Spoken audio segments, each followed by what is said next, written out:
मंगलाचरण कोणी म्हटलेले का? नाही घेतली.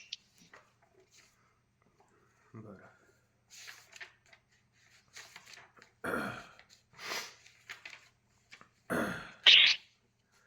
सच्चिदानंद रूपाय विश्वोत्पत्त्यादि हेतवे तापत्रय विनाशाय श्रीकृष्णाय वयं नमः.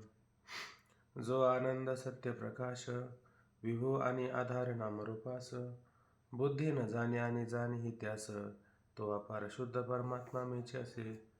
माझे अपार स्वरूप समुद्रावरती जणू तरंग ब्रह्मा विष्णू महेश गणपती सूर्य चंद्र वरुण यम विरविती देवी कुबेर ही तैशीची. जो सर्वज्ञानी दयाघन मुनी हृदय ज्याचे करीती ध्यान त्याचे बुद्धी उपाधी करुण मिथ्याभान मजचे माझे होत असे. ज्याच्या अज्ञाने भाषे जगत जसा दोरीवरी सर्प दिसत परे दुई ठाई न सर्प जगत ते स्वतंत्र आणि स्वयं ब्रह्म मीचे असे. पुण्य पुरुषी सदैव निष्काम बोध प्राप्ते कारणे भजावा राम तो मीचे आहे आत्मा आप्त काम तरी न मन कोणा करावे म्या. विनायकं गुरुनो मे साखरे नाम विश्रुतं येषां चरण सान्निध्यात् जीवा मुक्ता भवन्ति. साखरे वंश विख्यातं ज्ञानदान परायणं विनायकं गुरु वंदे भवबंध विमुक्तये.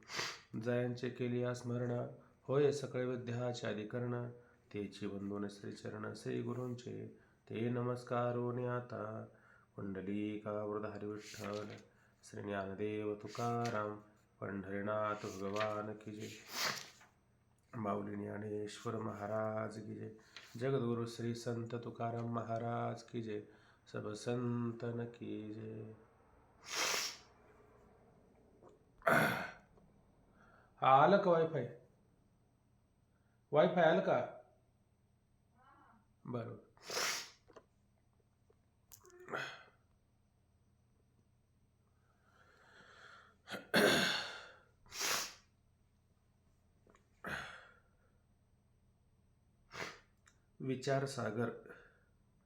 विचारसागर ग्रंथामध्ये तरंग पाहिला आणि पहिल्या तरंगामध्ये आपला विषय सुरू आहे ज्ञानाची अंतरंग साधने. ही ज्ञानाची अंतरंग साधनं पाहत असताना त्यामध्ये आपण श्रवण पाहिलं, मनन पाहिलं, निधिध्यासन पाहून झालं आणि ही 3 साधनं पाहिल्यानंतर आपण तत्व पदार्थ शोधन याचा विचार त्या ठिकाणी केला. हा विचार करत असताना वेदामध्ये जे तत्वमसी महावाक्य आहे त्या तत्वमसी महावाक्यामध्ये तत्पदाचा वाच्यार्थ आणि लक्ष्यार्थ, तोमपदाचा वाच्यार्थ आणि लक्ष्यार्थ.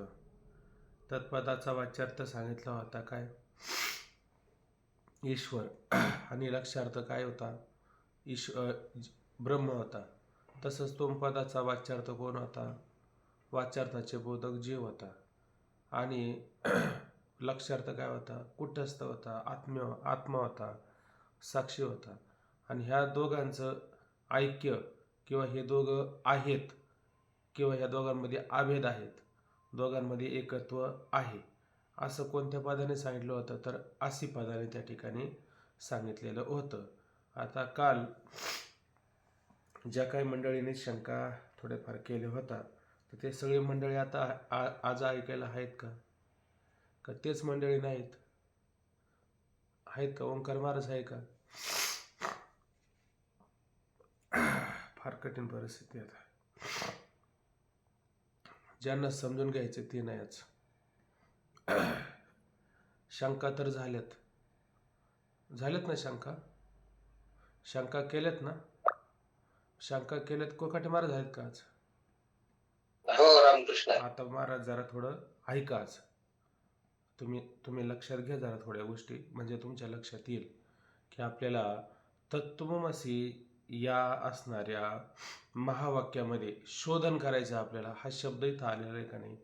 तर थोडं लक्षात काय घ्यायचं की वेदाने श्रुतीने आपल्याला कशाचं ऐक्य करायला सांगितलेलं आहे, कुटस्थाचं जीव ब्रह्माशी ऐक्य करायला सांगितलं का जीवाचं ब्रह्माशी ऐक्य करायला सांगितलेलं आहे? पहा बरं. जीव ब्रह्म ऐक्य. हा, हे लक्षात आलं का नाही? जीव ब्रह्म ऐक्य असं आपल्याला सांगितलेलं आहे. कोणत्याच ठिकाणी कुटस्थाचं ब्रह्माशी ऐक्य करायला सांगितलेलं नाही. का करायला सांगितलेलं नाही? कारण ते दोघांचं ऐक्य आहेच आहे. मग ज्याचं ऐक्य आहे त्याचं ऐक्य करण्यात काय अर्थ नाही.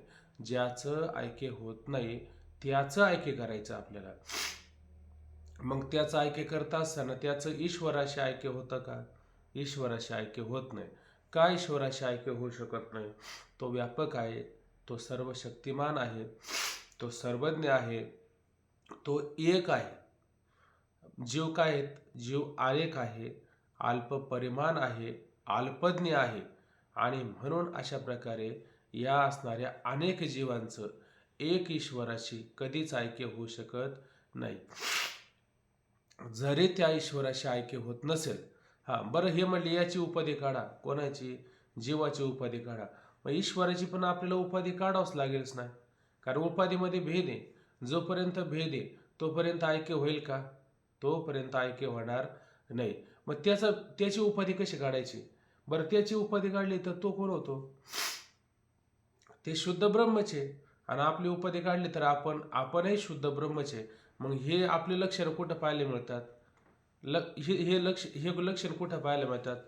पदाचं लक्षणाने विचार केला तर आपण कुठंच सच्चिदानंद रूप आहेचे. त्याचं लक्षण कुठं पाहायला मिळतं? त्याचं लक्षण मात्र ब्रह्माशी पाहायला मिळतं. कारण तो ईश्वर काय? सच्चिदानंद स्वरूपच आहे.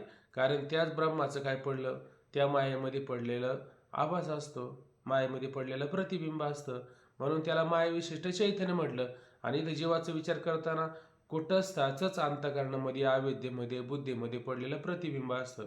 मग आपण फक्त ती उपाधी, अविद्या उपाधी घालवली, बुद्धी उपाधी म्हणा, अज्ञान उपाधी म्हणा, ही जर घालवली तर आपण कुठंच सच्चिदानंद रूप नाही का? आपण कुठंच सच्चिदानंद रूपच आहे. आणि त्याला त्याची उपाधी घातली तरी तो सच्चिदानंद रूप ब्रह्म आहेच आहे. मग लक्षार्थामध्ये आलेलं जी पदं आहेत त्याने एकत्व तर त्याचं आहेच आहे.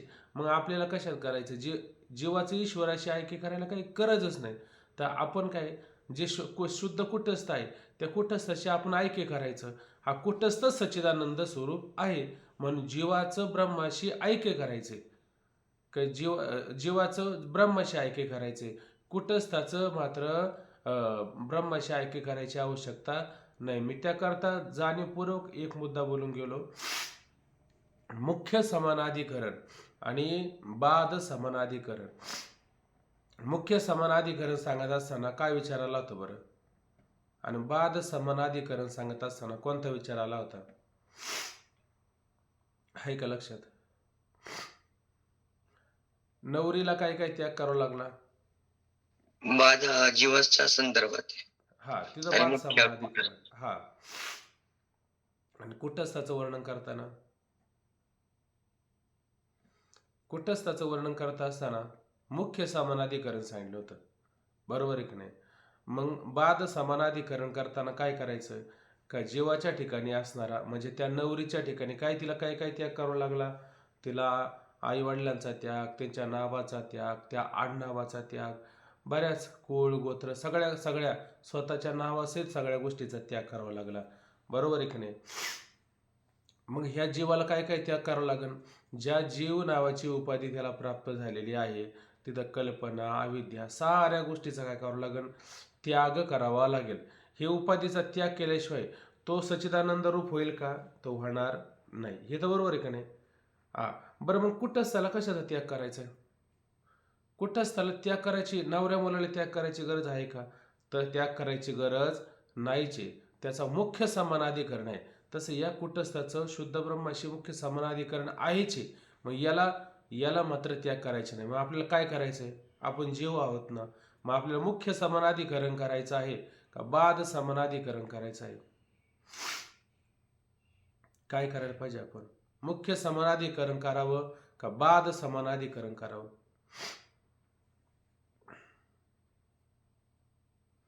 बोला मावशी. मुख्य समानाधिकरण. मुख्य समानाधिकरण करावं का आपण? अजून सांगा चला. आपण जीव आहे म्हणजे आपला बाद घालून आपल्याला मुख्य समजणं त्याच्यामध्ये मग नवरीला करावा लागतो बात का कुठं सला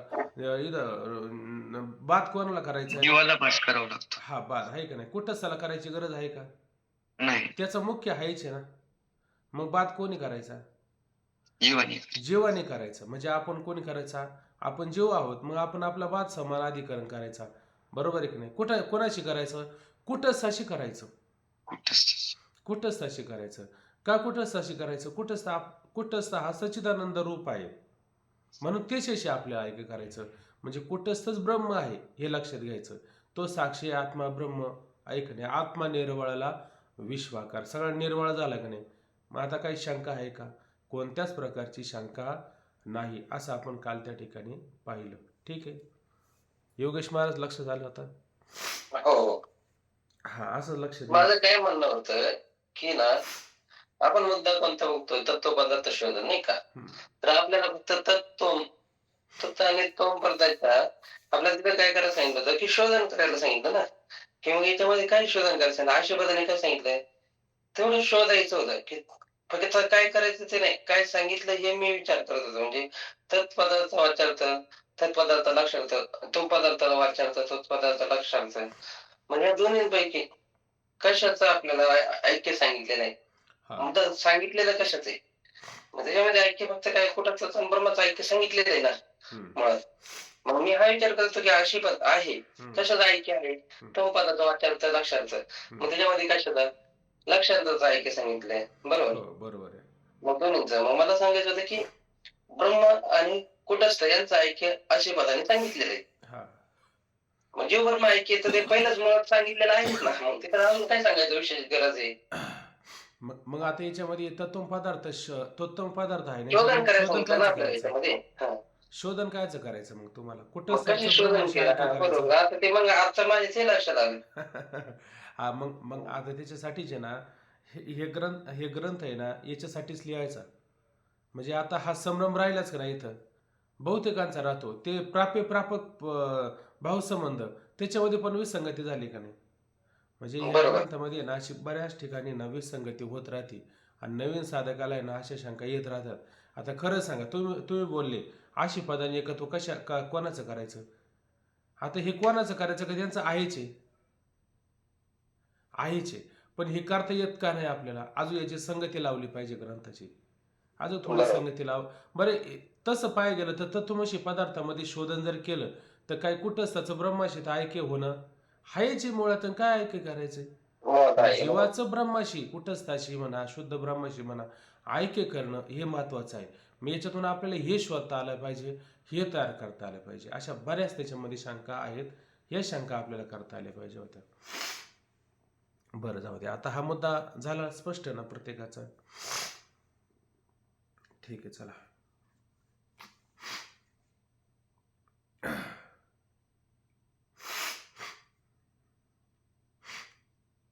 हा, काय म्हणलं? अशी पदाने इथपर्यंत आलं विचारणं. बरं, ठीक आहे. एकत्व अशी पदाने म्हणजे ते दोन पदाच्या लक्षार्थामध्ये असलेले एकत्व अशी पदाने सांगितलेलं आहे. इथपर्यंत ठीक आहे. तो एकत्व निश्चय समजण्याकरता तत् आणि तम या दोन पदाच्या वाच्यार्थ व लक्षार्थाचे यथार्थ ज्ञान होणे आवश्यक आहे. आता ह्या पंक्तीला जरा विचार करा. काय म्हणले त्याने? त्या दोन पदाच्या वाच्यार्थ व लक्षार्थाचे यथार्थ ज्ञान होणे आवश्यक आहे. इथं परत थोडी अजून संगती लावायला पाहिजे आपल्याला. कारण आपल्याला इथं संगती काय लावायची? आपल्याला मुख्य समानाधिकाराची संगती न लावता आपल्याला बाद समानाधिकाराची संगती लावायची. मग इथं बाद समानाधिकाराची संगती लावायची असेल तर काय करावं लागेल? तत्पदाचा वाच्यार्थ लक्षार्थ, तोम पदाचा वाच्यार्थ लक्षार्थ याचं यथार्थ ज्ञान झालं पाहिजे. जर आपण म्हणलं नाही अशी पदाने एकत्व सांगितलं पण कोणतं? लक्षार्थामध्ये. बरोबर की नाही? आणि एवढंच जर लक्षात ठेवा आणि एवढंच लक्षात ठेवलं, एकत्व त्याच पदाने सांगितलं ना, एवढंच लक्षात ठेवलं, जीव बाजूला राहिला आणि ईश्वर पण बाजूला राहिला, त्यांचं एकत्व होईल का मग? आता होणार नाही. मग किती पदाचा विचार केला पाहिजे आपण? वाच्यार्थ लक्षार्थ. तत्पदाचा वाच्यार्थ लक्षार्थ कळायला पाहिजे, तुम पदाचा वाच्यार्थ कळायला पाहिजे आणि लक्षार्थ पण कळायला पाहिजे. हे दोन कळाल्याशिवाय श्री गुरु आपल्याला कसं काय उपदेश करतील बरं? ते करू शकत नाही. ते जर उपदेश करायला गेले आणि आपल्याला फक्त कुटस्थाचं ब्रह्मशी ऐक्य होतं. एवढंच कळालं तर ते संगती करून लावतील का? लावणार नाही. म्हणून आपल्याला किती विचार करावा लागेल?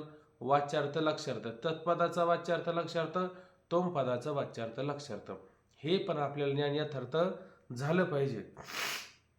यथार्थ ज्ञान होणे आवश्यक आहे. आता इथं थोडी जरा एक 2-3 वळी तयार करून आहे ना याची संगती लावायला पाहिजे, किंवा मग श्री गुरुच्या खाली ह्या 2-3 वळींची काय करावं लागेल? आपल्याला संगती करून द्यावं लागेल, म्हणजे मग ते पुढे साधकांच्या लक्षात येऊ शकतं. म्हणून यथार्थ ज्ञान होणे आवश्यक आहे असे ज्ञान. आता इथं परत असं लिहायचं का यथार्थ ज्ञान होणे आवश्यक आहे असं लिहायचं वाटलं तर, म्हणजे ती संगती लागेल तिथं. असे ज्ञान झाल्यानंतर आचार्याद्वारा तत्वमसी महावाक्याच्या प्रथम श्रवणाबरोबर जीव ब्रह्मात्मैक्य ज्ञान उत्पन्न होते. मग आचार्याद्वारा, आचार्य कोण? जे श्रोत्रिय असले पाहिजे, जे ब्रह्मनिष्ठ असले पाहिजे आणि जे दयाळू असले पाहिजे. असे श्रोत्रिय, ब्रह्मनिष्ठ आणि दयाळू असलेले श्री गुरु आणि त्यांच्याद्वारे काय की तत्वमसी ते ब्रह्म तू आहे अशा प्रकारे कानावाचनाची भेटी, अशा प्रकारे काय महावाक्याचं श्रवण झालं, प्रथम श्रवण. त्या श्रवणाबरोबर जीव ब्रह्मात्मैक्य ज्ञान उत्पन्न होते. जीव ब्रह्मात्मैक्य ज्ञान उत्पन्न होते. मग श्री गुरु काय सांगेल? बाबा तुला तत्पदाचा वाच्यार्थ कळाला, तत्पदाचा वाच्यार्थ कळाला, तत्पदाचा लक्षार्थ कळाला. तत्पदाचा वाच्यार्थ काय सांगितलं तुम्हाला? तत्पदाचा वाच्यार्थ ईश्वराचं बोधक आहे. तत्पदाचा लक्षार्थ कशाचं बोधक आहे? ब्रह्माचं बोधक आहे. ठीक आहे ना? मग तोमपदाचा वाच्यार्थ काय आहे? तोमपदाचा वाच्यार्थ जीव सांगितलेला आहे, मन सांगितलेलं आहे, अज्ञान अविद्या सांगितलेला आहे. आणि तोमपदाचा लक्षार्थ काय आहे? आत्मा आहे, कुटस्थ आहे, सच्चिदानंद रूप आहे, असं सांगितलं की नाही त्या ठिकाणी. मग बाबा आता तू जीव आहे, तुझं जीवाचं ईश्वराशी कधी ऐक्य होणार नाही. का होणार नाही? तू अल्प परिमाण, संकुचित, लहान, अनेक प्रकारचे आहात आणि ईश्वर मात्र एक आहे. त्याची काहीतरी तुकोबरांचा असा अभंगच आहे, माझ्या विठोबाचे पद, म्हणजे परमात्म्याचं जे ईश्वर रूप पद आहे ना, त्या पदाला कोणीच तिथपर्यंत जाऊ शकत नाही. त्याला काहीतरी तुकोबरांनी चुकीचं म्हणजे काहीतरी दोष लावला त्या ठिकाणी. आता ते मला चरण आठवत नाही. असे एक पद आहे, माझ्या विठोबाचे पद जो अभिलाषा धरेल, पण हे शक्य होणार नाही. का होऊ शकत नाही? कारण तो ईश्वर भावला आहे. मग जीवाला सांगितलं तुझं ऐक्य कोणाशी होऊ शकतं? ईश्वराशी ऐक्य होऊ शकत नाही. तर तुझं ऐक्य, तुझ्यामध्ये जे प्रतिबिंब पडलेलं आहे ते कशाचं आहे? कुटस्थाचं. त्याच्याशी तुझं ऐक्य आहे आणि तो कुटस्थच मुळात सच्चिदानंद रूप आहे. अशा प्रकारे या असणाऱ्या जीवाला ते ब्रह्म मी आहे असा यथार्थ रूपाने काय होईल? बोध त्या ठिकाणी होईल. कारण याचा कुटस्थाशी संबंध आला की कुटस्थ सच्चिदानंद आहेच, बरोबर आहे की नाही? आणि ते वरचं ब्रह्म आणि खालचा कुटस्थ एकच आहे, म्हणजे मग त्याला कोणता बोध होईल? तुका म्हणे कैची किंवा कोठे जीव निराळा. जीव हा ब्रह्मापेक्षा निराळा राहील का? अजिबातही त्या ठिकाणी राहणार नाही. म्हणून असे जीव ब्रह्मात्मैक्य ज्ञान उत्पन्न होते. म्हणून तत्व पदार्थ शोधनच जीव ब्रह्मात्मैक्य ज्ञानाला अत्यंत अंतरंग साधन आहे. म्हणून तत्व पदार्थ शोधनच काय जीव ब्रह्माऐक्य ज्ञानाला अत्यंत अंतरंग साधन आहे. आपण आतापर्यंत तुम्ही श्रवण सांगितलं, मनन सांगितलं, निधिध्यासन सांगितलं, याचा काय उपयोग नाही का? याचा पण उपयोग आहे ना. पण कधी उपयोग आहे आणि कधी उपयोग नाही? जर तुम्हाला तत्व पदार्थ शोधन हा मुद्दा जर व्यवस्थित कळाला, बरं हा मुद्दा कळत असताना तुम्हाला श्रवण पण करायचं कळलं पाहिजे ना.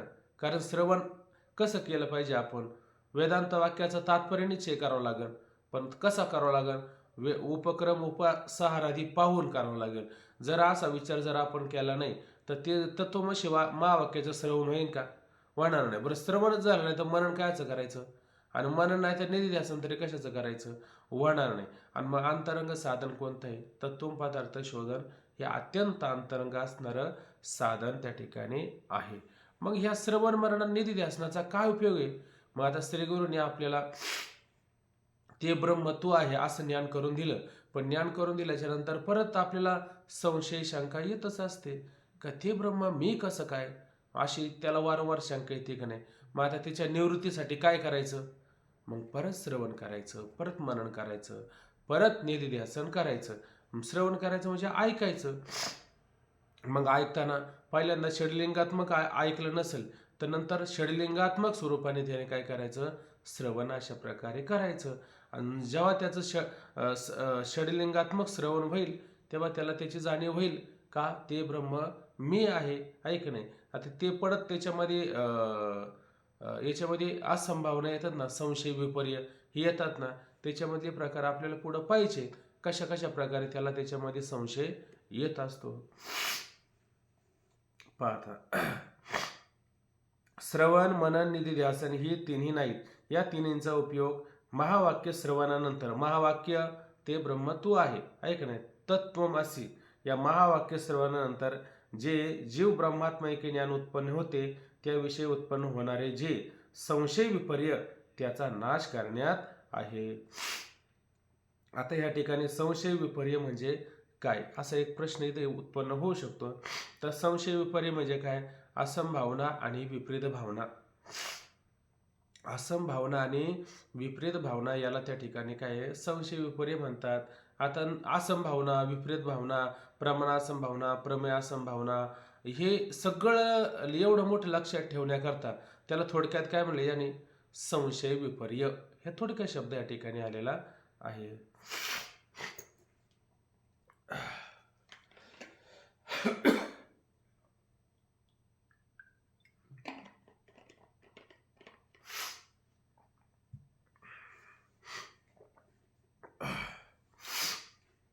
आता पहा परिच्छेद 20 असंभावना व विपरीत भावना यांचे लक्षण. सगळ्यांनी ग्रंथामध्ये पहा म्हणजे लक्षात येऊन जाईल. आता असंभावना म्हणजे काय, सरळ सरळ अर्थ विचार द्यायचा. अ म्हणजे नाही आणि संभावना म्हणजे काय, शक्यता नाही, शक्य नाही, होणे संभवनीय नाही. काय होणे संभवनीय नाही, काय शक्य नाही, कशाची शक्यता नाही, तर काय म्हटलं, महावाक्याने सांगितलेल्या. कोणतं महावाक्य, महावाक्य आहे ना लक्षात, 4 प्रकारची महावाक्य शास्त्र वेदामध्ये शास्त्रामध्ये आपल्याला पाहायला मिळतात. त्याच्यातलं आपलं कोणतं महावाक्य चाललेलं आहे, तर त्या ठिकाणी तत्त्वमसि हे महावाक्य सांगितलेले आहे. तर ह्या महावाक्याने सांगितलेल्या काय सांगितलं की ते तू आहे, ते ब्रह्म तू आहेस, तू जीव सच्चिदानंद रूप आहेस, असं महावाक्याने आपल्याला सांगितलेलं आहे, प्रतिपादन केलेलं आहे. म्हणून महावाक्याने सांगितलेल्या जीव ब्रह्मैक्य विषयी जो संशय त्यास असंभावना म्हणतात. जीव ब्रह्म ऐक्य, जीव आणि ब्रह्म या दोघांमध्ये काय ऐक्य आहे, एकता आहे. कशाने कळली एकता आहे, वाच्यार्थाने लक्षार्थाने आपल्याला कळाली की दोघांमध्ये एकता आहे. असं सांगितलंय का नाही, शोधन केल्याच्या नंतर याच्यामध्ये आपलं शोधन केलं तेव्हा याच्यामध्ये सापडलं, पण परत संशय आला, कसं काय त्याच्यामध्ये कुठं ब्रह्माशी ऐक्य होतं, जीवाचं कसं काय ऐक्य होईल, ऐक नाही, आला का नाही संशय, संशय आला, ऐक नाही. म्हणून त्यालाच काय म्हणायचं, असंभावना असं म्हणायचं. म्हणून जो संशय त्यास असंभावना म्हणतात. मग ती असंभावना 2 प्रकारची असते. आला का नाही मुद्दा, किती प्रकारची असते असंभावना, 2 प्रकारची असंभावना असते. त्याच्यात एक प्रमाण असंभावना आणि एक प्रमेय असंभावना. एक प्रमाण असंभावना आणि एक प्रमेय असंभावना. त्याला प्रमाणगत असंभावना म्हणतात किंवा त्याला प्रमेयगत असंभावना असे पण म्हणतात.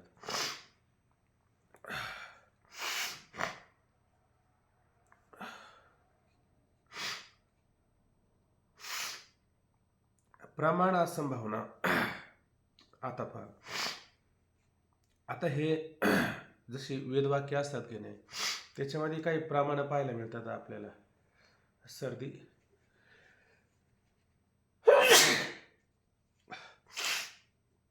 त्या ओंकार महाराजाची गरज होती आज.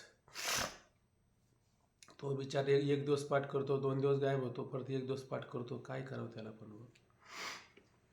सांगणारी मंडळ थोडीफार असली ना मग ॲडजस्ट करता येतं काहीतरी.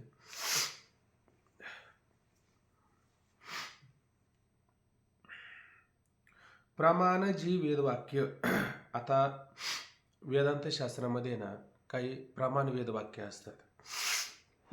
आता हे वेदांत शास्त्रामध्ये प्रमाण पाहत असताना आपण मागं पाहिलं की अनुपलब्धी प्रमाण, अर्थापत्ती प्रमाण, अभाव प्रमाण असे प्रमाण पाहिले की नाही. त्याच्यामध्ये शब्द प्रमाण पण आपल्याला पाहायला मिळते की नाही. शब्द प्रमाण, आणि शब्द प्रमाण कसं असतं, प्रबळ असणारं शब्द प्रमाण आहे. म्हणजे सगळ्या प्रमाणापेक्षा श्रेष्ठ प्रमाण कोणतं आहे, शब्द प्रमाण आहे. किंवा त्या शब्द प्रमाणाचा विचार करता असताना तुकोबराय काय म्हणले, शब्द बहुसार उपकाराची राशी. आता हा ग्रंथ आहे, हा ग्रंथ वाचला आणि एक शब्द तयार झाला. हा शब्द कानावर पडतो की नाही, काना वचनाची भेटी. आणि ज्ञान कशाने होतं आपल्याला, त्या याच्याने होतं, शब्दाने होतं असतं ज्ञान आपल्याला, बरोबर ना. थोडं 1 मिनिट का.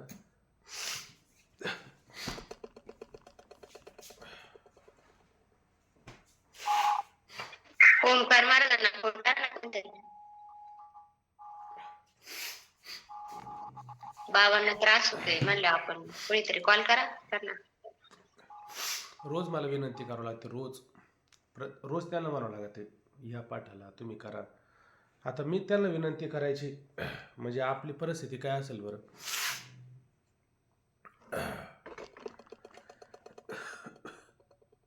असू द्या, चला.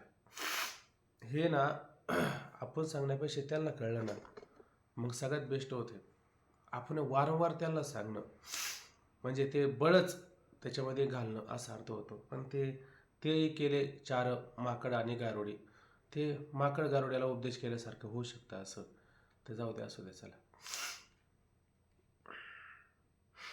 प्रमाण जी वेदवाक्य, आता यामध्ये आपण प्रमाण पाहत असताना किती प्रमाण पाहतो आपण, शब्द प्रमाण, अभाव प्रमाण, अनुपलब्धी प्रमाण. त्याच्यामध्ये जे कपिलांचं जे शब्द प्रमाण आहे की नाही ते शब्द प्रमाण मानतात ना, कपिल शब्द प्रमाण मानतात. आणि आपण कोणतं प्रमाण मानतो, प्रबळ असणारं प्रमाण, तर शब्द प्रमाण त्या ठिकाणी मानत असतो. शब्दाने काय होतं की जसे आपण वृत्तीशक्ती पाहतो, शब्दशक्ती पाहतो, अशा शक्ती त्या ठिकाणी आपण पाहतो की नाही. शब्दाची पण एक शक्ती असते. आता एक उदाहरण जर द्यायचं जर झालं तर त्याच्यामध्ये असे बघा, मला वाटतं 4थ्या तरंगातच असा मुद्दा आला होता की ती एक व्याभिचारिणी स्त्री असते आणि तिचा नवरा कामावर गेला की मग काय करते ती, का तिचा नवरा कामाला गेल्याच्या नंतर कोणाला तरी अशा बाया एकत्र करायच्या त्या स्त्रिया आणि त्याला व्याभिचार कसा करायचा ते शिकवायची. आणि एक दिवस असं झालं का तिचा नवरा लवकर घरी आला आणि ही ना त्या स्त्रीला सांगण्यामध्ये ना मग्न झाली होती. तिला कळलंच नाही का आपला नवरा आता आलेला आहे, हे तिला कळलंच नाही. आणि तो आला आणि तो खिडकीच्या जवळ ऐकत होता की त्याची पत्नी काय सांगत होती. मग आता आपली पत्नी आपल्यानंतर अशा प्रकारचा जर विचार करत असेल तर कोणत्या पुरुषाला राग येणार नाही, राग येणारच की नाही, चांगलाच राग येऊ शकतो. मग आता त्याला बरं वाटलं की हे तो त्या गोठ्यामध्ये गेला, त्याच्याकडं फरशू मोठी कुऱ्हाड होती आणि ती कुऱ्हाड घेऊन आला. आता म्हणला याला ठेवत नाही.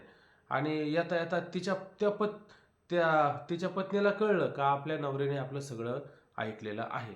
मग परत आता तिनं हळू बोलायला नाही सुरुवात केली, आता मोठेच बोलायला सुरुवात केली.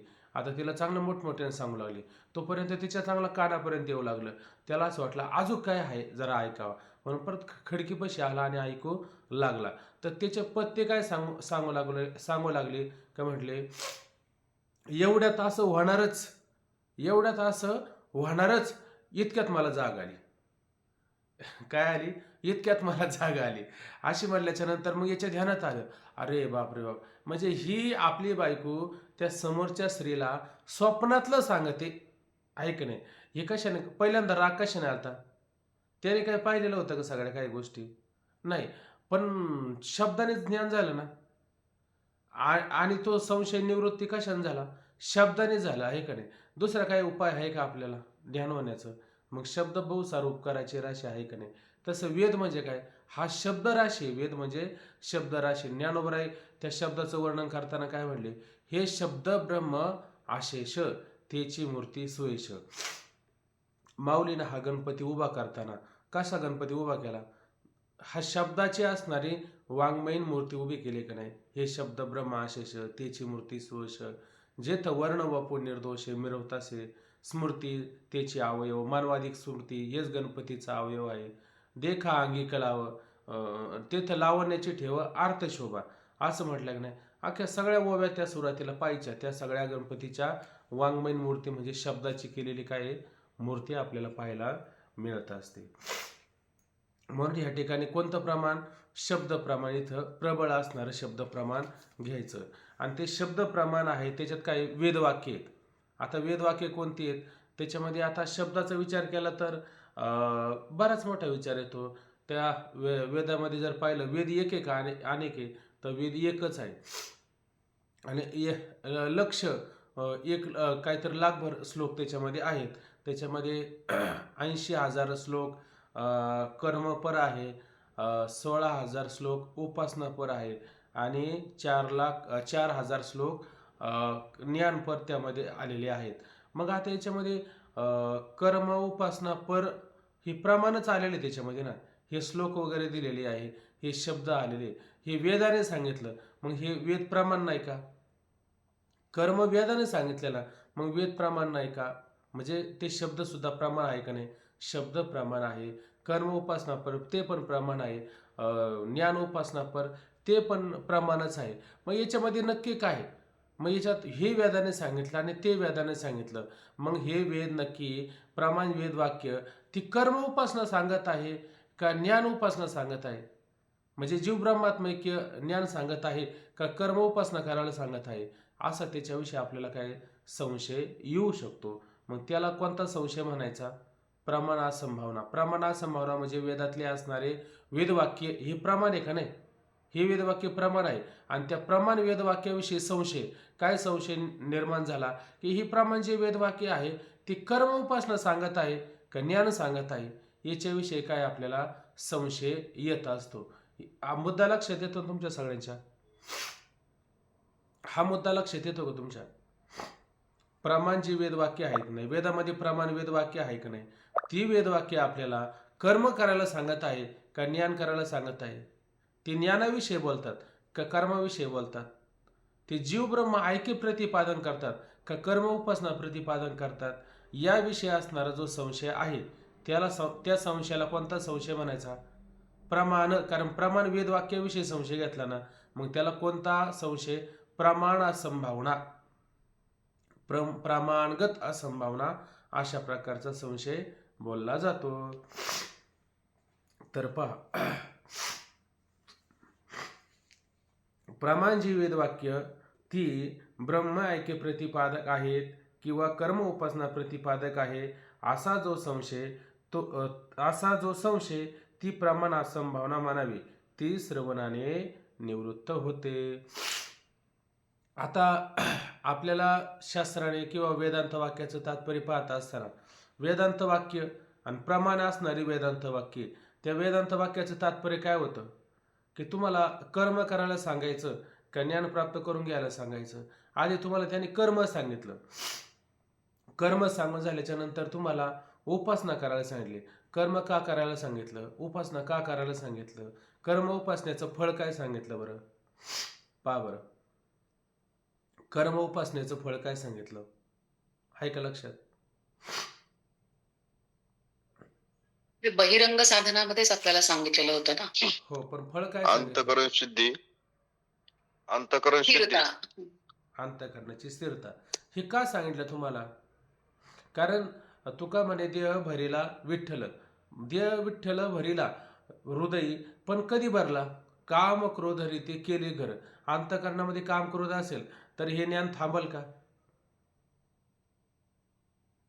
अंतःकरणामध्ये काम क्रोध अधिक दोष असेल, अंतःकरण स्थिर नसेल, अंतःकरण पवित्र नसेल, तर हे ज्ञान होईल का त्याला.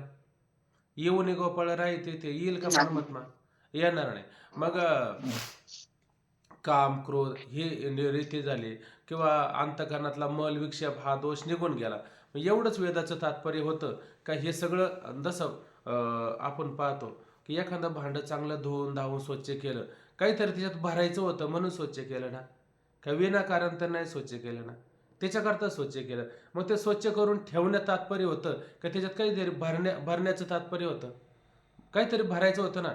मग प्रमाण वेदवाक्याने काय केलं की अशा प्रकारचे कर्म करा, अशा प्रकारची उपासना करा, म्हणजे तुमचं अंतकरण त्वरित लवकर त्या ठिकाणी शुद्ध होईल. मग हे अंतकरण शुद्ध झालं म्हणजेच त्याच्यामध्ये काय आहे, आपल्याला ज्ञान ठेवता येऊ शकतं, त्याच्यामध्येच ज्ञान राहू शकतं. ज्ञान हे वाघिणीच्या दुधाप्रमाणे असतं, ते सामान्य पात्रामध्ये टिकत नाही, त्याला सोन्याचंच पात्र असलं पाहिजे.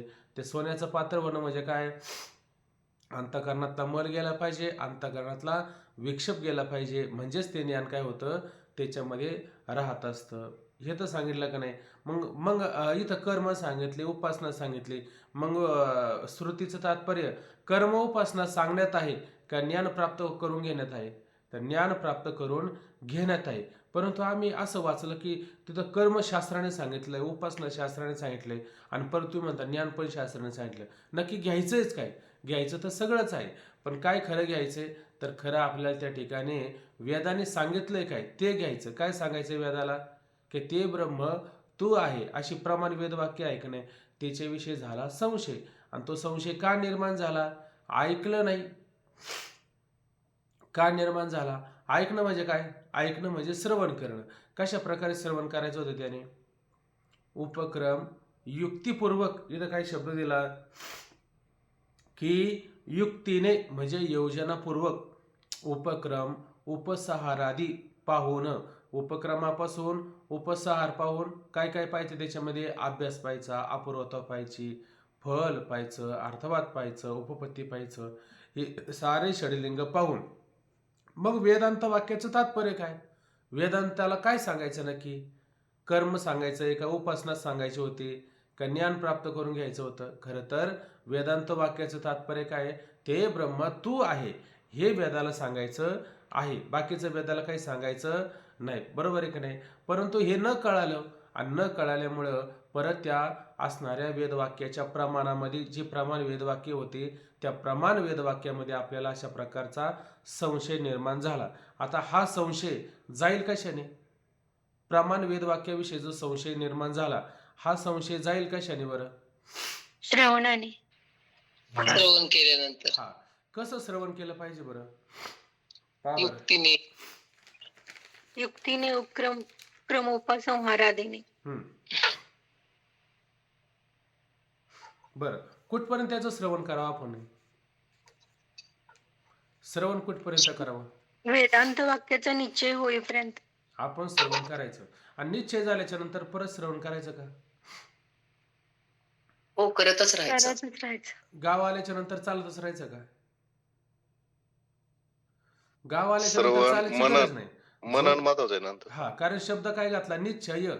तुम्हाला कळलं ना, हा ग्रंथच आहे, याला विचारसागर असा ग्रंथ म्हणतातच, असं हे तर लक्षात आलं की नाही. याला तुम्ही ज्ञानेश्वरी म्हणू शकता का, हातामध्ये जो ग्रंथ आहे, म्हणजे तुमचा निश्चय झाला की नाही. बरं, 10 वर्ष तुम्ही एकदा पोहायला लागला, असं तुमचा निश्चय झाला की नाही, आता आपण बुडू शकत नाही, असं निश्चय झाला की नाही. फुगा आहे ना, फुगा पहिला तो एक छोटा असतो, त्याच्यात हवा भरली का मोठा फुगतो फुगा, आणि तो पाण्यामध्ये आपल्याला कळलं हा पाण्यात कधी टाका, रात्रीचा टाका, दिवसा टाका, कोणत्याही वेळा टाका, हा फुगा पाण्यात बुडेल का आता, असा निश्चय झाला ना, असा निश्चय झाला. मग आता वारंवार त्याचा विचार करायची गरज आहे का, काय माहिती हा फुगा पाण्यामध्ये बुडतो की काय, असं कधी होईल का. मग निश्चय जो श्रवण कुठपर्यंत करायचं आपण, आणि षडलिंगात्मक श्रवण कुठपर्यंत करायचं, जोपर्यंत वेदांत वाक्याचा तात्पर्याचा निश्चय होत नाही, त्याचा अभिप्राय काय त्याला नक्की काय सांगायचंय, ऐक नाही, हे जोपर्यंत कळत नाही तोपर्यंत आपण काय करायचं, श्रवण करायचं. आणि जर आपल्याला हे श्रवण करून वारंवार त्याच्याविषयी जर संशय येत असेल तर काय करायचं, मग परत श्रवण करायचं, परत श्रवण करायचं. कुठपर्यंत, जोपर्यंत आपल्याला दर्शन होत नाही.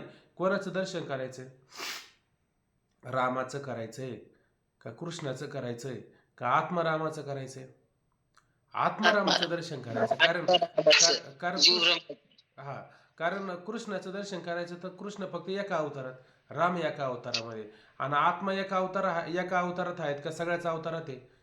अवतार घ्या रे तर सगळ्यात घेऊ नका, सगळ्या अवतारामध्ये हा आत्माराम आहेच आहे. मग दर्शन कोणाचं करायचं? आपल्याला आत्मारामाचं दर्शन करायचं. त्याच्यासाठी प्रमाण वेदवाक्याने काय सांगितलं? त्या वेदवाक्याविषयी जर वारंवार आपल्याला संशय होत असेल तर काय करायचं? मग श्रवण करायचं. मग श्रवण करता असताना कसं करायचं? षडलिंगात्मक श्रवण करून वेदांत वाक्याचं तात्पर्य काय आहे? जीव ब्रह्मरूपच आहे, अशा प्रकारे काय करायचं? तात्पर्य करायचं. आणि एकदा कळलं आपल्याला का ते ब्रह्मरूप मीच आहे, आता याच्याविषयी मला कोणत्याही प्रकारचा संशय नाहीये. मग संशय नाही ना, मग मग ज्ञानोबा काय म्हणतात? हालू नये, चालू नये, सायरा वैरा काही बोलू नये. का? दुर्ळा आबोला केला गेम आहे. हा आबोला कसा आहे? आबोला म्हणजे पती नवरा, आहे का नाही? हा कसा आहे? दुर्ळा, फार दूरचा आहे, फार दुर्बळ आहे, फार दूरचा आणि दुर्बळ. काहीतरी काकड्यामध्ये अभंग तुम्ही म्हणता का नाही? काहीतरी पडले दूरदेशी, नाही नाही तो नाही. हा असं पण म्हणू शकता, किंवा असं म्हणा की 3 देह आणि 5 कोश याच्या पलीकडे एक नाही तो. 3 देहाच्या आणि 5 कोशाच्या पलीकडचा असणारा परमात्मा तो मला आता त्या ठिकाणी काही सापडलेला आहे. आणि मग आता ज्ञानोबा म्हणतात तो आबोला केला गेम आहे आणि ब्रह्मादिका न पडे ठाई. ब्रह्मादिकाला तो कळतो का? आणि जर कळाला असलं तर ते मुक्त नसे झाले का? मुक्त झालेले असते. बरोबर, तो कोणाला कळत नाही. तुम्हाला कळाला, तुम्हाला मिळाला, बरोबर की नाही? मग आता काय करावं? हालू नये, चालू नये, सैरा वैरा काही बोलू नये. म्हणजे हालायचं पण नाही, काही बोलायचं पण नाही, सैरा वैरा पण काही नाही, कोणतंच काही गोष्टी करायच्या नाही. म्हणजे एकदा तुम्ही ब्रह्म सच्चिदानंद रूप आहे, जीव ब्रह्माचं ऐक्य झालं, मग श्रवणाची गरज आहे का? मग श्रवणाची गरज नाही. पण जोपर्यंत आत्मसाक्षात्कार होत नाही तोपर्यंत त्या प्रमाण वेद वाक्याविषयी काय करावं? आपण संशय येत असेल तर सारखं श्रवण करायचं. कसं श्रवण करायचं? षडलिंगात्मक पाहून श्रवण करायचं. मग वेदांत वाक्याचं तात्पर्य आपल्याला नक्की त्या ठिकाणी कळतं. आला मुद्दा लक्षात? असंभावना आहे का नाही? त्याच्यामध्ये हा मुद्दा लक्षात आला का? कोणता मुद्दा आहे? प्रमाणगत असंभावना. आणि त्या प्रमाणगत असंभावनेमध्ये काय सांगितलं? प्रमाण वेद वाक्य आहे ते कर्म उपासना प्रतिपादक आहे का जीव ब्रह्मात्मैक्य ज्ञान प्रतिपादक आहे? याच्याविषयी जो संशय आहे, या प्रमाण वेदवाक्याविषयी जो संशय आहे, त्याच्या निवृत्तीकरता काय करायचं? आपण युक्तीने उपक्रम उपसार आदी पाहून वेदांत वाक्याचं काय तात्पर्य आहे तो तात्पर्य निश्चय होईपर्यंत आपण श्रवण करायचं. आणि निश्चय झाला की श्रवण करायची काही गरज नाही. झालं प्रमाण वेदवाक्याविषयी वर्णन. चला पुढचा मुद्दा पहा. प्रमेय असंभावना म्हणजेच प्रमेयगत असंभावना असं त्या ठिकाणी लक्षात घ्यायचं. आता ह्या सिद्धांत आता आपण पाहतो की नाही की ज्ञानोबराय म्हणतात वाचूने ज्ञानिविने एके उपाय करशी जितुके ते गुंतिशे आदिके रुखिये. आता ही वेदांत आपलं ही ज्ञानेश्वरीतली ओवी आहे. ही ओवी दृष्टांताची आहे का सिद्धांताची आहे? सांगा बरं. ही ओवी दृष्टांताची आहे का सिद्धांताची आहे? तुम्ही नेहमी ऐकता ना? वाचून सिद्धांत. सिद्धांताची ओवी आहे का नाही? मग ही सिद्धांताची ओवी, हिचा बात करता येईल का कोणाला? ज्ञान मोक्ष कशाने होणार आहे आपल्याला? ज्ञानानेच होणार आहे का? कर्म केल्याने मोक्ष होणार आहे? श्रीमंत झाले मोक्ष होईल का? काही केलं तर मोक्ष होणार नाही. म्हणजे ज्ञानानेच मोक्ष होईल, इतर कोणत्या गोष्टीनं मोक्ष होणार नाही. म्हणजे अहो पण याचं मत असं आहे, त्याचं मत असं आहे, मग त्या मताला काही महत्व नसतं ना. मतं बदलत राहतात, आहे का नाही? अहो बदलत राहतात म्हणजे म्हणण्यापेक्षा ना इलेक्शनच्या काळामध्ये ना अहो किती किती चिन्ह घेऊन लोक फिरतात. पहिले एक चिन्ह असतं, नंतर दुसरं चिन्ह असतं, तिसऱ्यांदा तिसरं चिन्ह असतं. अहो म्हणजे हे प्रत्येकाची मतं बदलत राहतात की नाही? ही मतं बदलत राहतात, आहे की नाही? सकाळचं रात्रीचं एक ठरवतो, नाही नाही याला मत द्यायचं, हे सकाळी म्हणतो नाही त्याला नाही आज दुसऱ्यालाच मत देऊ. अशी मतं बदलत राहतात, आहे की नाही? म्हणून तुकोबराय सुद्धा म्हणतात की नाही की बहुतांची बहुमते, अनेकांची अनेक मते. कपिल मुनींचं सांख्यांचं मत वेगळं असेल, वैशेषिकाचं मत वेगळं असेल, पातंजलीचं मत वेगळं असेल, ज्ञानोबरायांचं अमुक तमुकाची मतं बदलत राहतात, आहे का नाही. बहुतांची बहुमते, अनेकाची मतं वेगवेगळी आहे, पण सगळ्याचा सिद्धांत काय? सिद्धांत मात्र अबाधित असतो ना. सिद्धांताचा कधी बाद होतो का? सिद्धांताचा कधी बाद होत नाही. सिद्धांत कसा असतो? अबाधित असतो. परंतु जो अबाधित असतो म्हणजे ज्या सिद्धांताचा कधी बाद होत नाही त्याला अबाधित सिद्धांत असं म्हटलं जातं. पण त्या सिद्धांताविषयी जर संशय आला तर मग आता काय करायचं बरं? ते म्हणजे ज्ञानानेच मोक्ष होतो आणि त्या ज्ञानावर जर आता अशा प्रकारचा दोष आला तर मग काय करायचं बरं, असा पण प्रश्न उपस्थित होऊ शकतो. मग थोडं असं लक्षात घ्यायचं की जीव ब्रह्माचा अभेद हे वेदांत वाक्याचं मुख्य प्रमेय म्हणजे काय? प्रमेय म्हणजे सिद्धांत, हे लक्षात घ्यायचं ह्या ठिकाणी. मग वेदांत शास्त्राचे मुख्य प्रमेय म्हणजे सिद्धांत आहे. काय? जीव ब्रह्माचा अभेद आहे. हे तत्वपदार्थ शोधनाने सांगितलं की नाही?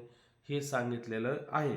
मग मुख्य प्रमेय म्हणजे सिद्धांत आहे तो जीव ब्रह्माचा अभेद सत्य आहे किंवा भेद सत्य आहे असा जो संशय त्यास प्रमेय असंभावना म्हणतात. मग आता वेदांत वाक्याचं तात्पर्य काय सिद्धांत आहे? जीव ब्रह्माचा अभेद, जीव ब्रह्माचा ऐक्य, जीव ब्रह्मरूप आहे.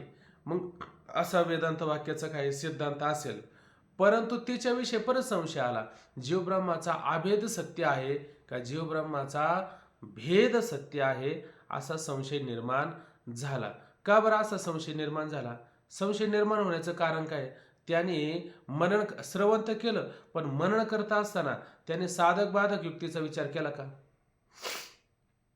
साधक बाधक युक्तीचा जर विचार केला असता तर ते यौक्तिक अद्वैत ब्रह्मचिंतन नसतं झालं का?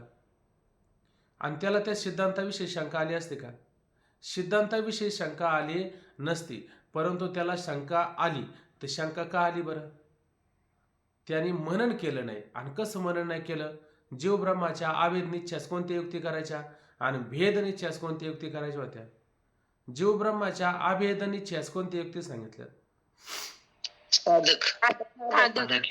साधक युक्ती आहे का नाही? मग अभेद निश्चय, अभेद होण्याकरता, ऐक्य होण्याकरता ज्या ज्या योग्य साधक युक्ती असेल, आहे का नाही, त्या साधक युक्तींचा विचार आपण त्या दिवशी केला. आणि जीव ब्रह्माच्या भेद निश्चयास ज्यामुळे जीव आणि ब्रह्मामध्ये भेद होत असेल त्याच्यासाठी काय करायच्या? बाधक युक्ती सांगायच्या. जसं आपण बिंब प्रतिबिंबवाद पाहिला की नाही?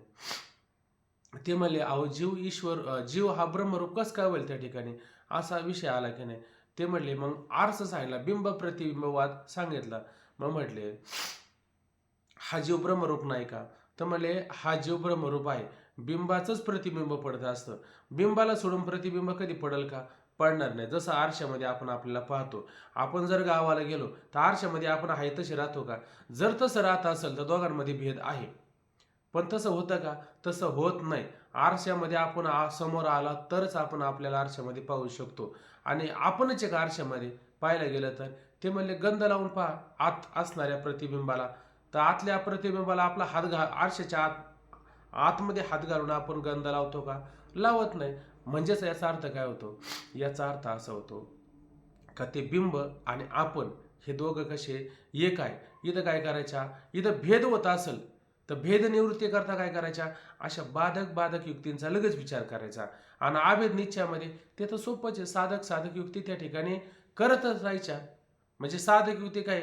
जसं उदाहरण दिलं की आकाश आहे आणि आकाशाखाली घट आले, काही लहान घट आले, काही मोठे घट आले, बरोबर आहे की नाही? मग त्या घटातला असणारा आकाश आणि महाआकाश याच्यामध्ये काही फरक आहे का?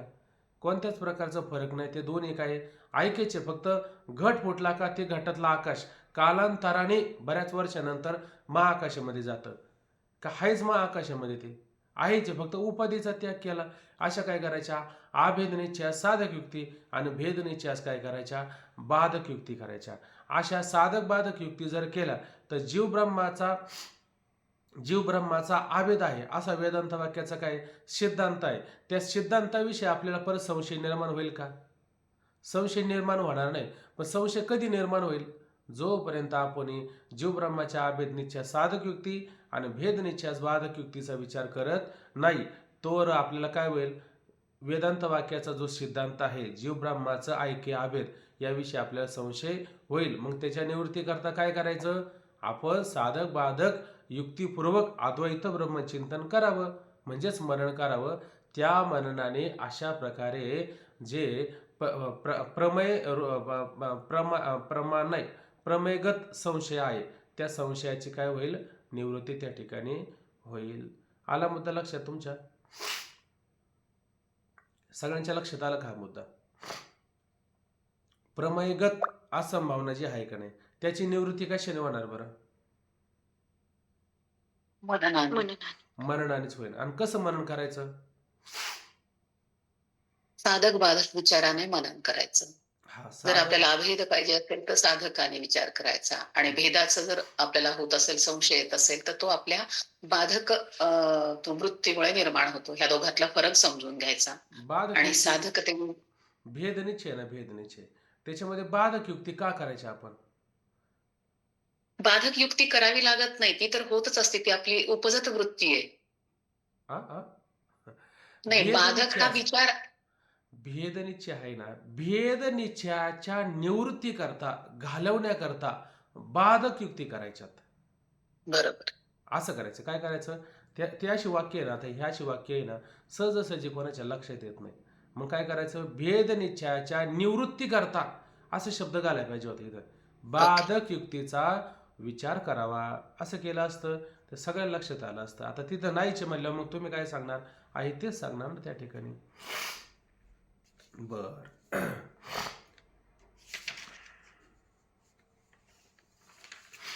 पुढं पाहता. पण हे एवढं असं अवघड अवघड करून का सांगितलंय? जर आपलं एकदा ठरलंय की गुरुनी आपल्याला अनुग्रह केला आणि ते जे काही प्रमाण वाक्य सांगतील त्याच्यावर आपण पूर्णपणे विश्वास ठेवायचा आहे, श्रद्धा ठेवायची, भक्ती ठेवायची आहे, तरी पण मग आपण हे संशय कशाला करायचे असे? संशय कशाला करायचे? याचं कारण असं असतं, तुम्ही कधीपासूनचे आहात आता असा याचा विचार करायचा. आपण पाहतो ब्रह्म अनादी, माया अनादी, त्यांचा संबंध अनादी, ईश्वर अनादी, जीव अनादी, त्यांच्यातला भेद अनादी, या सगळ्या गोष्टी अनादी.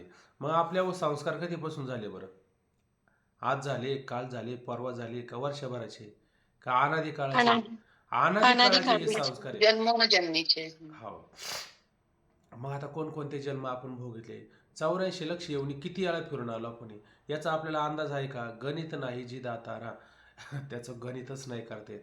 एवढ्या जन्माचे संस्कार आहे. एवढ्या जन्माच्या संस्काराने तुम्ही काय म्हणाल स्वतःला? म्हणाल का मी ब्रह्म आहे? तुम्ही स्वतःला ब्रह्म कधीच म्हणू शकत नाही. का म्हणू शकत नाही? कारण संस्कार कसे? अनादी काळाचे. मग तुम्ही द्यालाच काय म्हणता? मी आणि माझं. बरोबर आहे की नाही? मी आणि माझं. तो आता आपण त्या दिवशी पाहिलं की ते द्वैती पंडित आला होता, द्वैत सांगायला आला होता. काय द्वैत होतं? मला जीव आणि ब्रह्म याच्यामध्ये भेदचे म्हणला, या दोघांमध्ये ऐक्य नाहीच आहे. तो म्हणला तू काय सांगतो? न्हाव्याकडे घेऊन गेले. न्हाव्याने काय सांगितलं? मी कसं काय ब्रह्म असेल? मी ब्रह्म असणंच शक्य नाही. मी आपला गरीब न्हावी त्या ठिकाणी. आणि गरीब कधी ब्रह्म असतो का?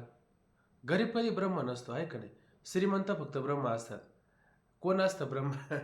जीव हा ब्रह्मरूपच आहे. तो गरीब असो, श्रीमंत असो, नाही तर कोणी असो. कोणत्या काळामध्ये तो ब्रह्म नाही? सर्व काळामध्ये तो ब्रह्मरूपच आहे. बरोबर आहे की नाही? पण याचं आपल्याला ज्ञान आहे का? याचं आपल्याला ज्ञान नाही. का? जे आवडून घेतले भव स्वर्गाधिक, त्याला हे बाकीच्या गोष्टी आवडतात. मी देह आहे, मी अमुक आहे, हे माझं आहे. याच्यामुळं काय झालं? त्याला देहाधिकाच्या विषयी सत्यत्व निश्चय झाला.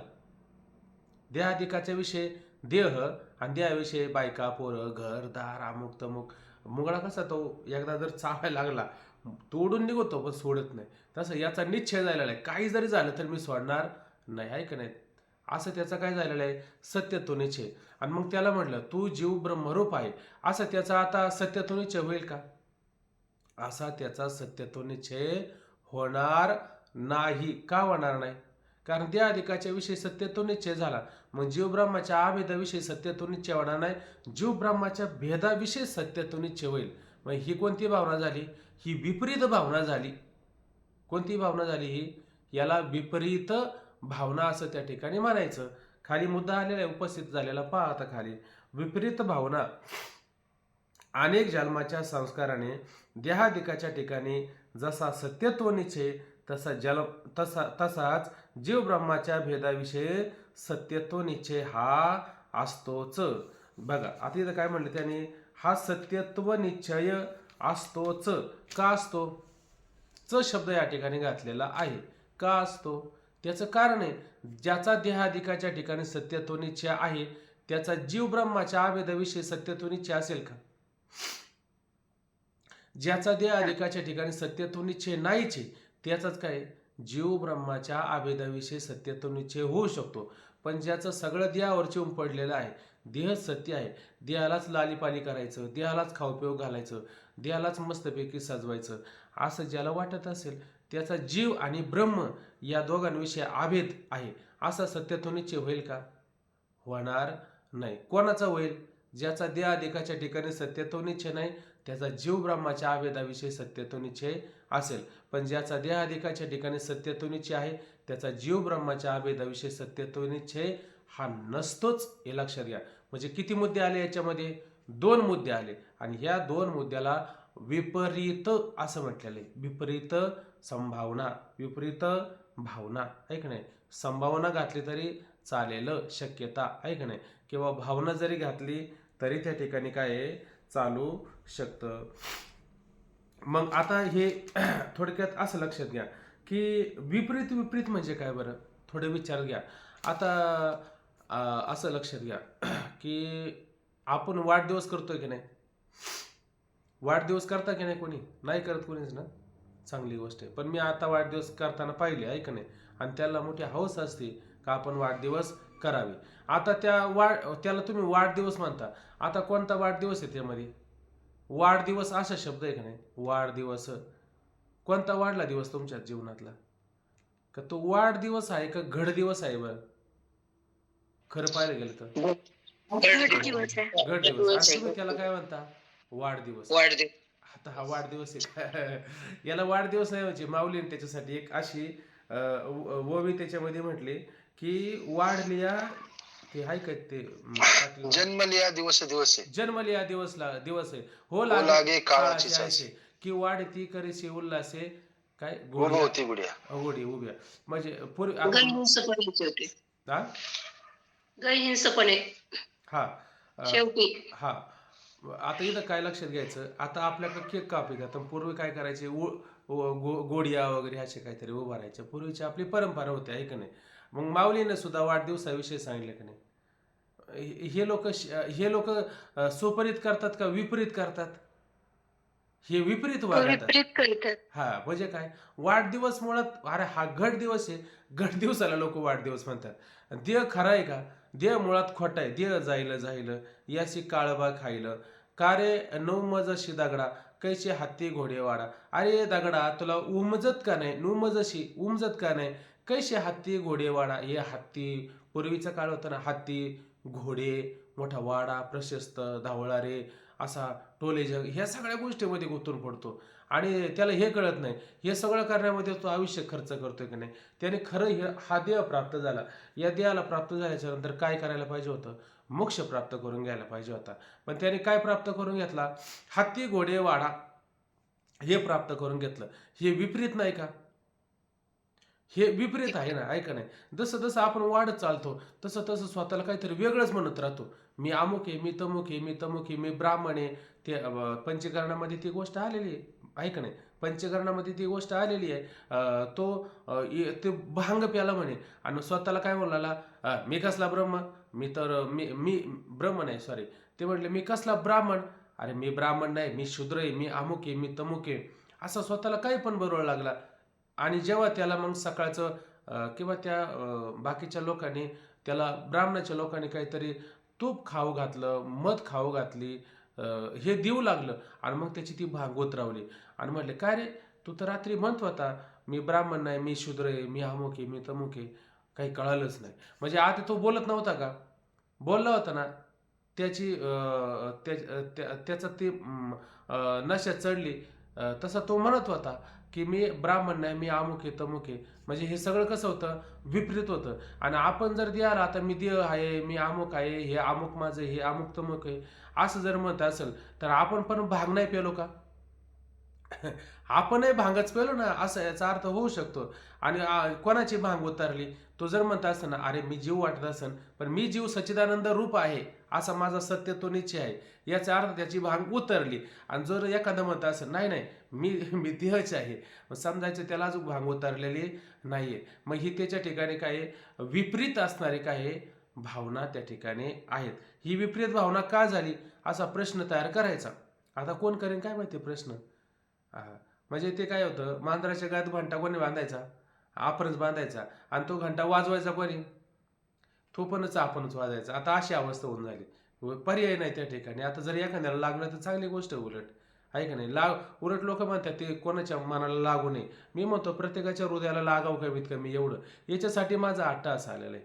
बरोबर आहे ना.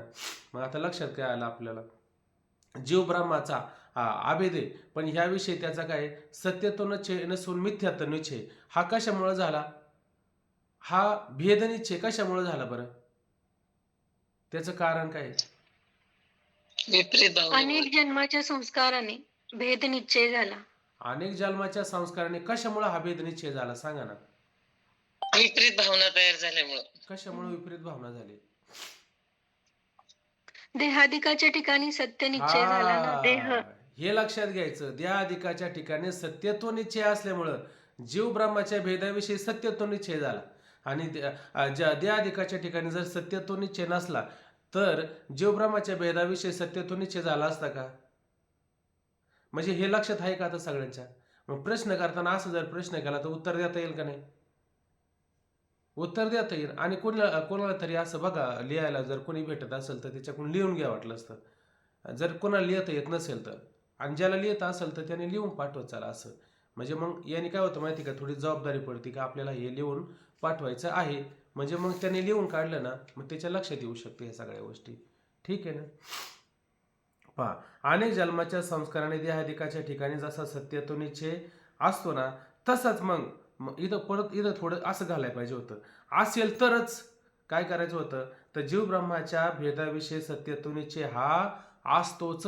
ज्याचा देहाधिकाच्या ठिकाणी सत्यत्व निश्चय असतो त्याचाच काय जीव ब्रह्माच्या अभेदाविषयी सत्यत्व निश्चय, भेदाविषयी सत्यत्व निश्चय इथं लक्षात घ्यायचा. तसाच जीव ब्रह्माच्या भेदाविषयी सत्यत्व निश्चय हा असतोच. कोणाचा असतो? त्याचा असतो. त्या विपरीत सत्यत्व निश्चयास, कोणत्या विपरीत सत्यत्व निश्चयास? त्या दोन्ही पण धरलं तरी चालेल. विपरीत भावना म्हणतात. त्या विपरीत भावनेचा निधिध्यासनाने नाश होतो. मग निधिध्यासन करायचं म्हणजे काय करायचं? वृत्ती नेहमी आपली काय करायची? अनात्माकार करायची. का वृत्ती अनात्माकार करायची? कारण मी देह सत्य आहे, मी देहच खरा आहे, ऐक ना, देहा वाचून सगळं मिथ्य आहे. म्हणून वृत्ती काय करायची आपली? नेहमी अनात्माकार करायची, आत्मकार करायचे. आता एवढं तरी लक्षात आलं म्हणजे बरं होतं, आहे का नाही. वृत्ती काय करायची? नेहमी अनात्माकार वृत्ती आपली, आहे का नाही. मोठंच बैल पाहिलं का नाही, कोणत्या बाजूला त्याची तोंड असतात? विहिरीच्या विरुद्ध बाजूला असते. पाणी कुठं असतं? विहिरीत असतं. पाणी काढतात. भाडीकरी वाई पाठीवरी भार, अंतरेचे सारं लाभ नाही. बैलाच्या पाठीवर साखरेच्या गोणी दिल्या का नाही? बैलाच्या पाठी साखरेच्या गोणी, साखरेच्या गोणी, पण त्याला साखर खायला मिळते की मिळत नाही. तयाशी शेवटी करवाडी, त्याला कडवा सोडून दुसरं काय आहे का? काही नाही.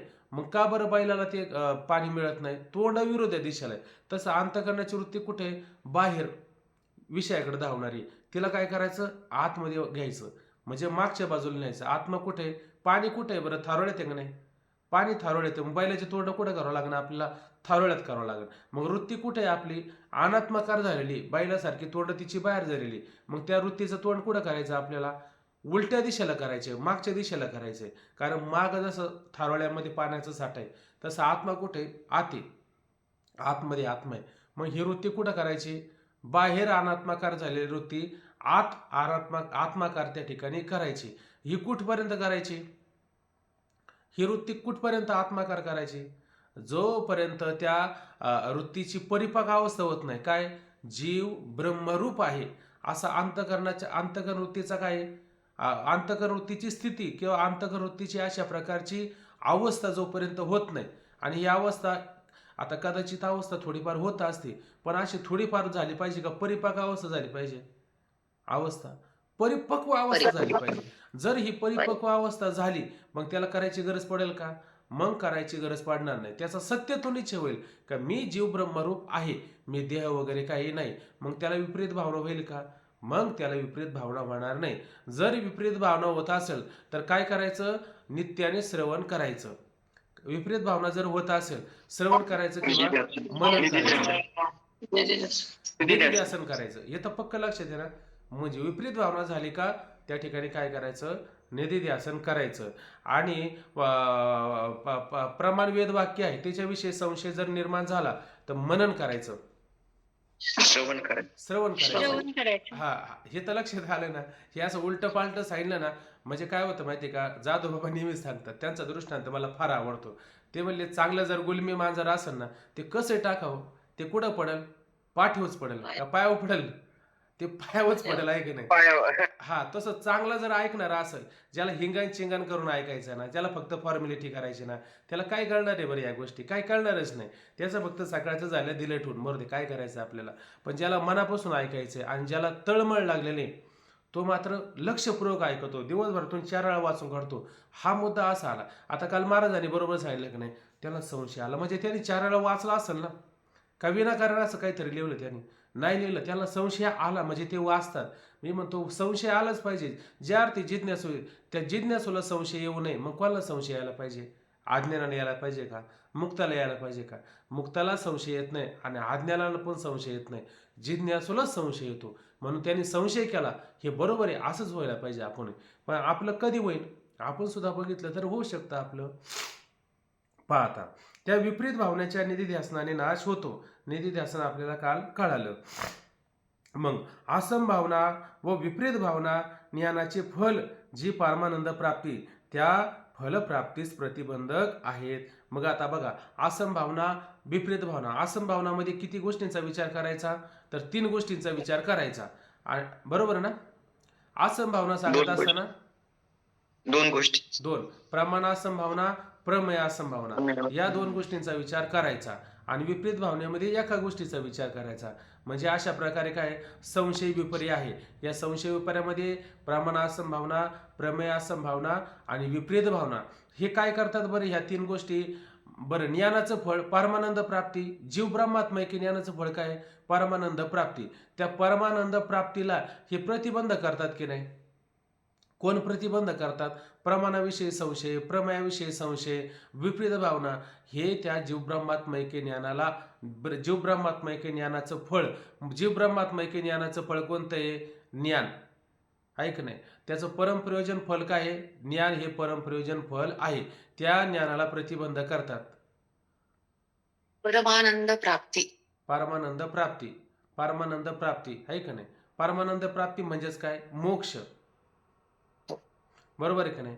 आणि मोक्ष हे परमप्रयोजन फल आहे. त्या परमप्रयोजन फलाला हे काय करतात? प्रतिबंध करतात. कोण प्रतिबंध करतात? श्रवण, मनन, निधिध्यासन हे प्रतिबंध करत असतात. हा, हे काय करतात? प्रतिबंध करतात. आणि याच्या निवृत्ती करता काय करायचं? विवेक, वैराग्य, समाधी, षटक यांचा आपण विचार करायचा. श्रवण मनन निधिध्यासन. असं विचार करायचा. आता मला असं वाटतं सगळी जागे झाली, असं विचार करायचं. बघा, त्या विपरीत भावनाच्या निधिध्यासनाने नाश होतो. असंभावना व विपरीत भावना ज्ञानाचे फळ. ज्ञानाचे जीव ब्रह्मात्मैक्य ज्ञान, जीव ब्रह्मात्मैक्य ज्ञान महावाक्याने प्रतिपादन केलेलं आहे का नाही? ते महावाक्य ते काय सांगतं? जीव ब्रह्मरूप आहे. तत्व पदार्थ शोधन आपण पाहिलं. त्याच्यातून काय होतं? मी सच्चिदानंद रूप ब्रह्म आहे असा मोक्ष त्याला त्या ठिकाणी होतं. मग त्या परमप्रयोजन मोक्ष, त्या ज्ञानाचे जे फळ, ती परमानंद प्राप्ती, त्या फलप्राप्तीस प्रतिबंधक आहेत. कोण? हे 3. आणि असंभावना व विपरीत भावनाचे नाशक श्रवण, मनन, निधिध्यासन हे आहेत. म्हणून प्रतिबंध नाशाद्वारा, प्रतिबंध मग प्रमाणगत असंभावना असेल तर लगेच श्रवण करायचं, प्रमेयगत असंभावना असेल तर लगेच त्या ठिकाणी मनन करायचं. विपरीत भावना असेल तर लगेच त्या ठिकाणी निधिध्यासन करायचं, तिथं मनन करायचं, इथं निधिध्यासन करायचं. आणि काय करायचं? प्रतिबंध दूर करायचा. मग प्रतिबंध नाशाद्वारा त्याचा नाश करून ते श्रवणादी तिन्ही ज्ञानाच हेतू आहेत, साक्षात नाही. मग हे काय आले? ज्ञानाला हेतू ठरले का नाही? हे सहाय्यक ठरले का नाही? हे सर्व सहाय्यक ठरले, पण प्रत्यक्ष ठरले का? प्रत्यक्ष नाही. प्रत्यक्ष म्हणजे अत्यंत अंतरंग साधन कोणतं होतं ज्ञानाचं? तत्वपदार्थ शोधन. आणि श्रवण मनन निधिध्यासन ही त्याला सहाय्यक होती, पण विवेकाधिकापेक्षा मात्र अंतरंग होती. आणि निष्काम कर्म उपासनापेक्षा मात्र फारच अंतकरण. आता इथून जर पाहिलं ना, ते नदीची तीरं झाडं पाहतो की नाही, जसं जसं आपण दूर दूर जाऊ तशी ती झाडं दूर दूर, त्या झाडाच्या मागं झाडं, त्या झाडाच्या मागं झाडं, अशी भरपूर झाडं असतात, बरोबर की नाही? फार आधी सुरुवातीला लागलेली झाडं ते दूर दूर जसं पाण्यातून दूर लांब जाऊ की नाही आपण, ते फार दिसनाशी होतात. तसे कर्म उपासना ही झाडं फार आता दूर गेल्यात. त्याच्यापेक्षा विवेक वैराग्य ते फार दूर झाल्यात, आहे का नाही? त्याच्यानंतर श्रवण मनन ही फार दूर झाल्यात. आता थोडं दिसतंय कोणतं? तत्व पदार्थ शोधन हे थोडेफार दिसतात त्याच्यामध्ये, आहे का नाही? मग ही जशी ती झाडं दूर दूर असतात, तसे ह्या ठिकाणी निष्काम कर्म उपासना विवेकाधिक वगैरे ही फार दूर दूर गेलेली साधन आहे. मग आता जवळ कोणतं साधन होतं? फक्त त्याला जवळचं साधन म्हणजे तत्व पदार्थ शोधन हे जवळचं साधन होतं. एवढा असा विचार लक्षात घ्यायचा. म्हणून श्रवणाधिक ज्ञानास हेतू आहेत, साक्षात मात्र ते ज्ञानास हेतू नाही. फक्त तत्व पदार्थ शोधन हे ज्ञानास साक्षात अंतरंग साधन आहे. थांबू. ओम पूर्णमदः पूर्णमिदं पूर्णात् पूर्णमुदच्यते पूर्णस्य पूर्णमादाय पूर्णमेवावशिष्यते. हरि ओम. शांती शांती शांती. रामकृष्ण.